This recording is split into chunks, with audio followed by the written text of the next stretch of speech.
السلام علیکم۔ Story album میں خوش آمدید۔ میرے جذبات قابو میں نہیں تھے، نم آنکھیں برسنے کو تیار تھیں، میرے ہاتھ پاؤں کانپ رہے تھے، ایسے لگتا تھا کہ میری سانس رک جائے گی۔ وہ دلہن بنی بیٹھی تھی، آج اس کے روپ میں کئی چاند چمک رہے تھے۔ مسکراتے ہوئے کبھی مہمانوں کے سلام کا جواب دیتی تو کبھی مبارکباد قبول کرتی، شرما رہی تھی۔ وہ میری چاہت تھی۔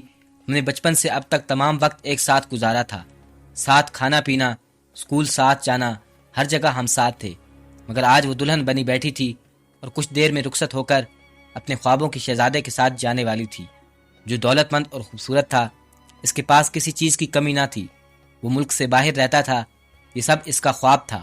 اس کے اپنے ہم سفر میں یہی خوبیاں چاہتی تھی، اس کے لیے میں کبھی پیار کا اظہار نہ کر سکا۔ اس کی رخصتی کی تیاریاں ہو رہی تھی، میں مزید رکنے کی ہمت نہ کر سکا اور بھاگ کر گھر آ گیا۔ میرے اندر باہر ہر طرف سناٹا تھا، ویرانی تھی، ہر شے اداس تھی۔ وہ جا چکی تھی اپنی زندگی جینے اور میں تنہا ہو گیا تھا۔ ساری رات میں روتا رہا، کوئی اب مجھے ڈھونڈتا ہوا پکارتا ہوا نہیں آئے گا۔ پہلے میں کچھ دیر نظروں سے اوجھل ہو جاتا تو وہ مجھے تلاش کرتی اور پکارتی رہتی۔ میں کسی دعوت میں کھانا نہ کھاتا تو اپنی پلیٹ لیے میرے پاس آ بیٹھتی، اگر تم کھانا نہیں کھاؤ گے تو میں بھی نہیں کھاؤں گی، اور میں مسکرا کے کھانا کھانے لگتا۔ میں اکثر اس سے کہتا تھا کہ مجھ سے شادی کرو گی تو وہ کہتی چل ہٹ پاگل، میں تو کسی دولت مند سے شادی کروں گی جو میری ہر خواہش پوری کرے گا اور جو ملک سے باہر رہتا ہو، تاکہ میں بیٹھ کر اس کے گھر چلی جاؤں۔ اس کی دعا قبول ہوئی اور وہ چلی گئی۔ وہ زندگی کی ہر خوشی اور ہر مزہ اپنے ساتھ لے گئی۔ بیٹے کب تک روئے گا، میرے سے تھوڑا سا کھانا کھا لے۔ ماں سے میری اداسی دیکھی نہ گئی۔ وہ جانتی تھی کہ میرا اپنا کوئی نہ تھا۔ انور صاحب بھی میرے ساتھ کچھ تھے، انہوں نے مجھے بچپن سے پالا تھا، تعلیم دلائی۔ ان کی 3 بیٹیاں تھیں، سب سے چھوٹی بیٹی ثانیہ تھی۔ انور صاحب کپڑے کی دکان پر جاتے تھے جہاں سے ٹھیک ٹھاک تنخواہ ملتی تھی۔ اماں ثانیہ کے بنا یہ گھر ویران ہو گیا ہے۔ میرا ایک دوست ملک سے باہر میری نوکری کے لیے کوشش کر رہا ہے۔ آپ ہی بتاؤ میں جاؤں؟ میں ماں کے قدموں میں بیٹھا تھا۔ میں جانتی ہوں میرے بچے، وہ گھر کی رونق تھی، تم دونوں ہی گھر میں سارا دن شور مچا کر رکھتے تھے، اب تیرا بھی دل کہاں لگ رہا ہے؟ مگر دیکھ لیں نوکری، ابا سے بات کر لے۔ ماں اداس ہو گئی۔ اداس کیوں ہوتی ہو میری پیاری اماں، میں آتا رہوں گا، میں کسی قابل بننا چاہتا ہوں۔ میری بات اماں کو سمجھ آ گئی۔ اب ابا کو رضامند کرنے کے لیے بات کریں۔ اماں نے میرا خوب ساتھ دیا۔ پھر ماں کی دعا اور ابا کی مدد سے میرا کام آسان ہو گیا اور میں دبئی چلا گیا۔ میں نے خود کو کام میں اتنا مصروف کر دیا، رات دن کام کرتا تھا کہ ثانیہ کی یاد سے تڑپ نہ سکوں۔ میری محنت سال بھر میں نظر آنے لگی۔ میں نے کافی ترقی کر لی، اپنا فلیٹ، اپنی گاڑی بھی لے لی، پر دل میں جتنی محبت کی آگ نہ بجھا سکا۔ مل جائے تو دل جلانے لگتی ہے۔ اکثر فون آتا، میں بھی کبھی کبھار 1-2 بار فون کر دیتا۔ پھر بابا کی طبیعت خراب رہنے لگی اور وہ چاہتے تھے کہ میں پاکستان آ جاؤں، پر یہ میرے بس میں کہاں تھا۔ میں کام کا بہانہ کرتا رہا۔ ایک روز ابا انتقال کر گئے۔ میں جیسے تیسے کر کے پاکستان لوٹا۔ ابا نے باجی کی شادی دانش بھائی سے کر دی تھی۔ مجھے بلایا گیا، لیکن میں کام کی زیادتی کی وجہ سے نہ آ سکا۔ ابا کو دفنا دیا گیا۔ رشتہ دار افسوس کر کے چلے گئے۔ عروج باجی ماں بننے والی تھی۔ محلے کے کچھ لوگ اب بھی پاس بیٹھے تھے۔ اماں کو چند عورتوں نے گھیرا ہوا تھا۔ میں چھت پر آ گیا۔ میری آنکھوں کی یاد تازہ ہو گئی۔ بیتابی نے نگاہوں سے نکلنے کا راستہ دیکھ لیا۔ میرا جسم بے جان سا ہونے لگا۔ ثانیہ کی پرانی یادیں اب میرے کانوں میں گونجنے لگیں۔ داستان، تم اب بھی ثانیہ سے محبت کرتے ہو؟ یہ مہک تھی، جانے کب سے یہاں کھڑی تھی۔ نہیں، مجھے ابا یاد آ گئے تھے۔ میں نے آنسو صاف کیے۔ میرے جواب سے وہ دھیرے سے مسکرائی اور بولی، تمہیں جھوٹ بولنا بھی نہیں آتا۔ ابا کی یاد ہم سب کے دلوں میں ہمیشہ زندہ رہے گی، پر تمہاری آنکھوں میں آنسو ثانیہ کی جدائی ہے۔ میں حیرت سے اسے دیکھنے لگا۔ داستان، اس بات کے لیے یہ وقت صحیح نہیں۔ جانتے ہو میں نے اب تک شادی کیوں نہیں کی؟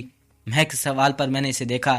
داستان، میں تم سے محبت کرتی ہوں، ہمیشہ سے، بچپن سے، لیکن تم ہمیشہ ثانیہ کی محبت میں ڈوبے رہے۔ میں تمہیں دکھائی ہی نہ دی، نہ ہی میری محبت کا احساس ہوا، پر میں نے تمہاری آنکھوں میں ثانیہ کے لیے محبت پڑھ لی اور خاموش رہی۔ مہک نے اپنی بات ختم کر دی۔ میں حیرت سے اسے دیکھتا رہا۔ میں نے تو کبھی ایسا سوچا بھی نہ تھا کہ اسے مجھ سے محبت کب ہوئی۔ میں تو ہر پل ثانیہ کے آگے پیچھے رہا۔ مہک کہاں تھی؟ میں کئی سالوں پہلے جا کھڑا ہوا۔ بچپن، جوانی، کس پل میں، کس وقت میں، مجھے کب یاد ہی نہ رہا۔ یہ کیسی محبت ہے، اس کی سمجھ نہ پا رہا تھا۔ اسی وقت عروج باجی نے نیچے سے مجھے پکارا اور حیران پریشان تھا۔ نیچے کمرے میں ان کے پاس بیٹھا، جہاں اماں آنسو صاف کرتے ہوئے بولی، داستان بیٹے، ثانیہ کی شادی کو 3 سال گزر گئے۔ اب اماں کی آواز آنکھوں میں ڈوب گئی۔ اماں کی آواز کے ساتھ ہی آنکھوں سے آنسو جاری ہو گئے۔ اماں مجھے بتانے دیں، اور باجی نے کہا تھا ثانیہ کی شادی کے چند ماہ تک اس کا رابطہ ہم سے رہا، مگر 2 سال سے اس سے کوئی رابطہ نہیں ہوا۔ ہم نے بہت کوشش کی پر ناکام رہے۔ پتہ چلا ہے وہ بھارت کے کسی شہر میں ہے۔ ارشاد کے ایک رشتہ دار نے فون پر رابطہ کر کے ساری صورتحال بتائی۔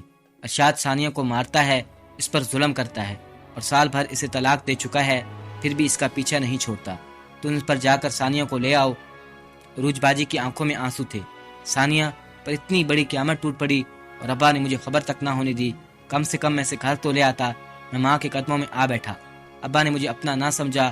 میری آنکھوں میں آنسو تھے۔ نہیں میرے بچے، وہ نہیں چاہتے تھے کہ تو پریشان ہو۔ ماں نے محبت سے میرے بالوں پر ہاتھ پھیرا۔ اتنی بڑی بات ہو گئی اور آپ کہتی ہیں میں نے بات ادھوری چھوڑ دی، اور میں بھارت جانے کی تیاری کرنے لگا۔ اسی رات کی فلائٹ سے میں بھارت روانہ ہو گیا۔ میں ایک پل مزید برداشت نہیں کر سکتا تھا۔ مجھے ثانیہ کی فکر تھی، اس کے لیے میرے دل سے دعائیں نکل رہی تھی۔ ثانیہ کے ساتھ ایسا ہوگا مجھے اندازہ نہ تھا۔ میں تو اس کی حیثیت تکلیف کا پکارا جاتا تھا۔ میرے دل پر بجلی سی گری تھی۔ اے خدا، نہ جانے اس کی حفاظت کرنا۔ وہ سارا دن بھارت میں گھومتا رہا۔ پھر جا کر اس کا گھر ملا۔ ایک بوسیدہ عمارت تھی جس پہ روشن دان بنے تھے۔ میں نے کئی بار دستک دی، پھر ایک گندا بچہ سر کھجاتا ہوا باہر آ گیا۔ کیا ہے؟ کون ہے؟ وہ بدتمیزی سے بولا، بیٹا کسی بڑے کو بلاؤ، کہنا پاکستان سے ثانیہ کے رشتہ دار آئے ہیں۔ میری آواز میرے حلق میں پھنس گئی۔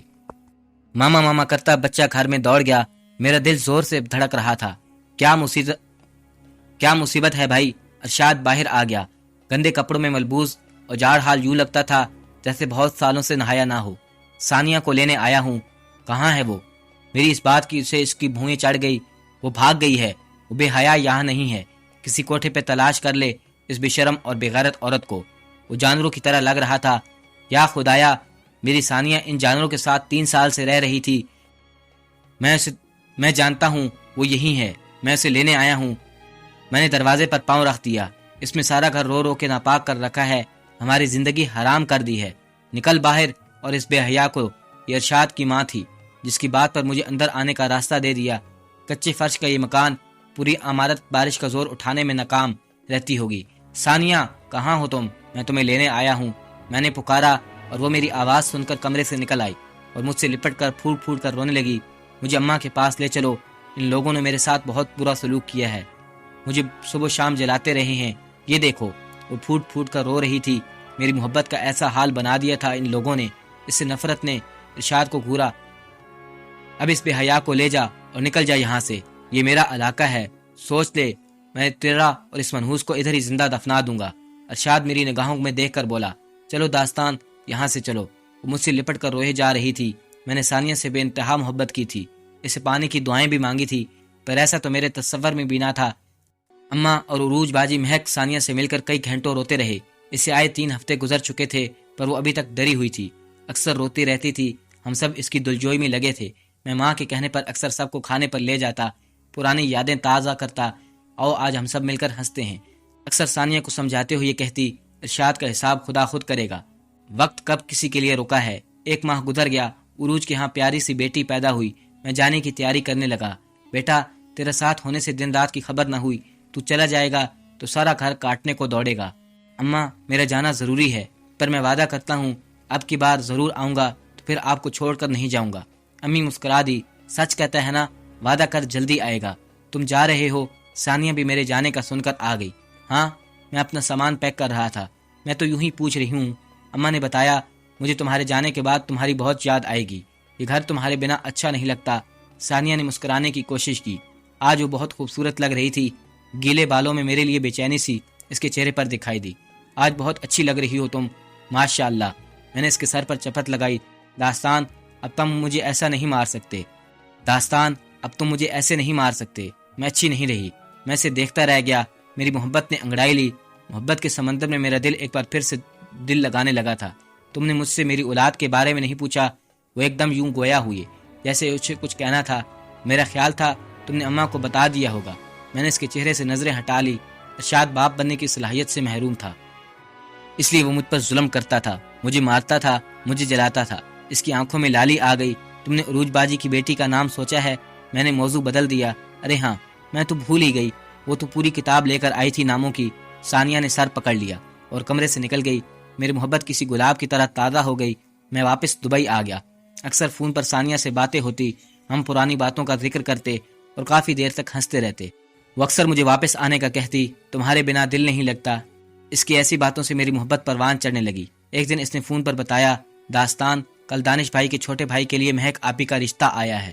اماں تو تیار ہیں، پر نہ جانے کیوں مہک آپی انکار کر رہی ہیں۔ اماں نے وقت مانگا ہے جواب کے لیے۔ ثانیہ کی بات نے جیسے مجھے نیند سے جگا دیا۔ کام کا بہانہ کر کے فوراً میں نے فون بند کر دیا۔ مہک مجھ سے اتنی محبت کرتی ہے، وہ میرے لیے تو بیٹھی ہے، مجھے کیسے یاد نہ رہا؟ میں کتنا خود غرض انسان ہوں۔ ثانیہ کے آتی ہی ایک بار پھر میں نے اسے نظر انداز کر دیا۔ میرا سر چکرانے لگا۔ ایک طرف میری محبت ثانیہ تھی تو دوسری طرف میرے نام کی منتظر، سالوں سے میرا انتظار کرنے والی مہک بیٹھی ہے۔ میری سمجھ میں کچھ نہیں آ رہا تھا کہ کیا کروں، اس کا ساتھ دوں، کس کو چھوڑوں؟ مہک، میں محبت کا مول ادا نہیں کر سکا۔ دوسری طرف میری بچپن کی محبت میری ثانیہ ہے۔ پھر خاصا سوچنے کے بعد میں نے اپنی زندگی کا ایک اہم فیصلہ کر لیا۔ اماں، میں پاکستان آ رہا ہوں ہمیشہ کے لیے۔ اب میں اپنا گھر بسانا چاہتا ہوں۔ اماں میری بات پر خوش ہو گئی۔ عروج باجی کو بھی میری شادی کرنے والی بات کی اطلاع مل گئی۔ ان کے بھی کئی فون آ گئے، وہ بھی بے حد خوش تھیں۔ مجھے پاکستان آئے 2 دن ہو گئے۔ بیٹا، ہمیں تو بتاؤ تو کس طرح کی دلہن چاہتا ہے اپنے لیے؟ اس رات کھانے پر اماں نے محبت سے پوچھا، اماں، میں نے لڑکی دیکھ رکھی ہے، پہلے میں خود اس سے بات کر لوں، پھر آپ لوگوں کو بتاؤں گا۔ میری بات پر ثانیہ شرماتی ہوئی مسکرانے لگی۔ میری آنکھیں اکثر اسی کا چہرہ پڑھتی رہتی تھی، پر میں جو فیصلہ کر چکا تھا اس کے لیے ثانیہ کو سمجھانا ضروری تھا۔ میں اسی کشمکش میں تھا کہ میں ثانیہ کو سمجھاؤں کہ میں اسے شادی نہیں کر سکتا۔ میں مہک کی محبت کو نظر انداز نہیں کر سکتا۔ کیا میں آپ سے کچھ بات کر سکتی ہوں؟ کھانے کے بعد مہک میرے کمرے میں آ گئی۔ ہاں ضرور، کیوں نہیں؟ میں سنبھل کر بیٹھ گیا۔ آپ سے میری بس اتنی سی درخواست ہے کہ آپ ثانیہ کو کبھی اس حقیقت سے آگاہ نہیں کریں گے کہ میں نے آپ سے محبت کی ہے۔ خدارا، اسے کبھی خبر مت ہونے دیجیے گا۔ ہم سب جانتے ہیں آپ اسے ہی اپنا بنائیں گے۔ مہک کی آنکھوں میں آنسو تھے، وہ ہاتھ جوڑے مجھ سے التجا کر رہی تھی۔ نہیں مہک، اس طرح تمہیں ہاتھ جوڑنے کی ضرورت نہیں۔